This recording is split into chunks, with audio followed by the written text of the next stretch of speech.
All right, so you like the way I did that? not really. Okay. I'm gonna adjust just a touch here.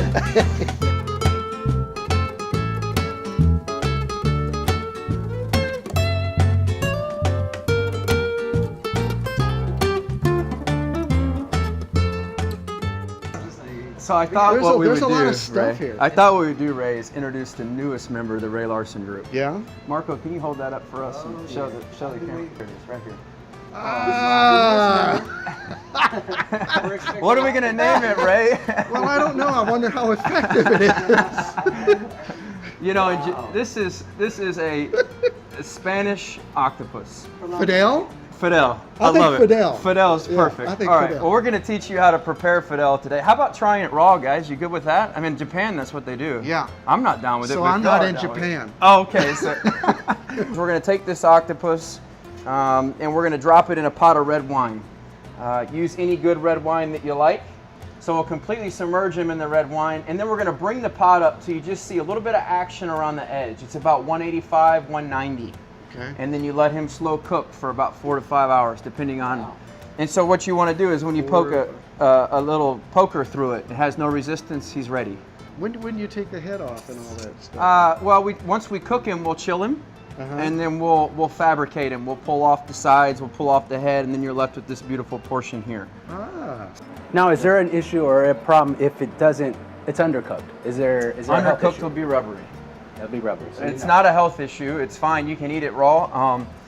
I don't like rubbery octopus personally. I don't like anything rubbery. But you definitely want to put a cake tester through it. So we season with just fine white pepper. I think it's a more pure flavor. Fidel's ready to go in the pan.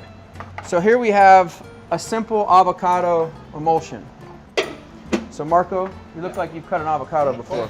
Cut these open. I'm going to give you our most prized knife. This is the Tris knife. Yeah, now tell us about that, because I've heard about that. So this is made from a local knife maker in Houston. His name is Pinman88 on Instagram. He custom made this knife for me to my specs, and we engraved the Tris logo, and then we took pictures of it, and that's part of our artwork in the dining room. We're going to put a few cloves of garlic. Watch your fingers. We're going through the middle? Yes, sir. Just all the way around. Yeah. Be careful, that knife's very sharp. We put a couple of cloves of garlic in the Roboku.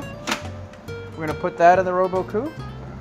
And then a little bit of egg yolk. So just the yolk of the egg is the key here. Now what we're going to do is we're going to turn this on and let it go. Lime juice is my favorite citrus to use in this dish. So does it matter how much avocado you use? No, not really. I use 2 avocados to 1 egg yolk. And then I do the lemon and olive oil kind of to taste. It's just basically an avocado vinaigrette. And so now we're going to take canola oil. You can use grapeseed, whatever neutral oil you have. And we're just going to drizzle that in a little bit. Olive oil, that finishes it. It's going to add a bitterness to this puree. We want it to be bitter. Oftentimes when people cook at home, they try to make every element of the dish taste good. You want elements of the dish that don't taste good. You want something to be too sour, too bitter. A little bit of salt, a little bit of white pepper, and I think we're probably pretty good here. Very creamy. Get a little I like bitterness from the olive oil? A little bit. A little bit. Yep. Yeah. Oh, nice. Well, now I can do it. Let's double dip it. Yes, sir. That's okay. That's your show. How we're going to do this now is we take a spoon and we're going to run it down the plate like that. And the reason why we do that is because I want you to take this palette knife and I want you to smear it back and forth, Mr. Larson. Thin, all the way up, all the way. There you go. Wow. Huh? Perfect. That's That's perfect. why I have my own show. And stuff. Okay. Yeah. So you didn't have fun? We're painting and plating. I like this. That's good. Yeah, and then I'll show you mine. I'll show you mine. So just one way and then the other way. Oh, well, see, I didn't know you wanted Oh no, I'm just saying, this is yours, this is mine. All right, so we have the Ray Larson plating and the Chef Austin plating. A couple other things we have for this dish are some Serrano grapefruit Supremes. So if you'll just kind of lay those out on that plate as you see fit, it's your dish. Well, I'm going to do it on mine. So, Okay. You know. We're going to put our blended oil in it. We want it to smoke. Very important. We really want to char this octopus. the pan's a little hot right now. I can see my oil is starting to turn a little bit black. That's okay, just dump it out. You don't need to start over with a new pan. You just dump it out, add some fresh oil, and keep cooking.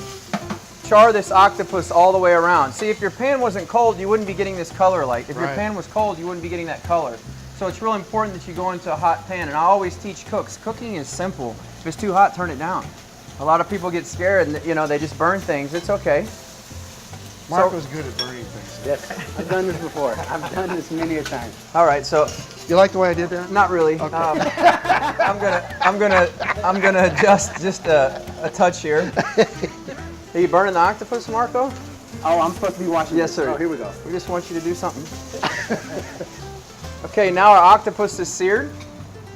We got beautiful color on the octopus. Ooh, that is pretty. That's what we want. We're gonna just sprinkle that with a touch of fine sea salt, and then I'm gonna give the prettiest one to try to make this plate look better than Mr. Larson.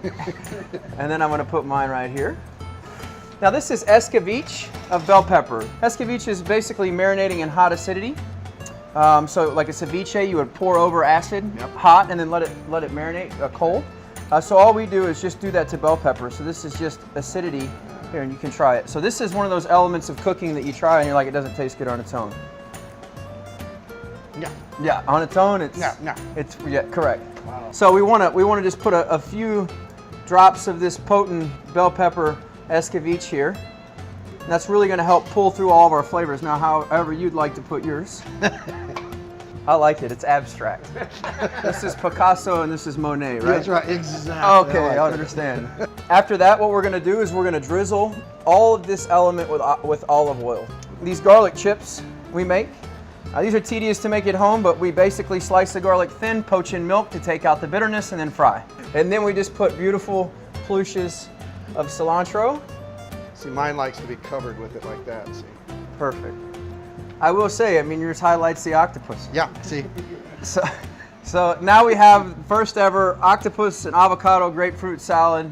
This would probably be more like a spring setup, although citrus is coming into season right now. It's the avocado. I mean, the octopus is awesome, but the avocado, I like to hit. So you should taste mine and then taste his and then tell me which one is I better. hope you like yours better. This is excellent. This is feel-good food. I literally could eat a meal off of that.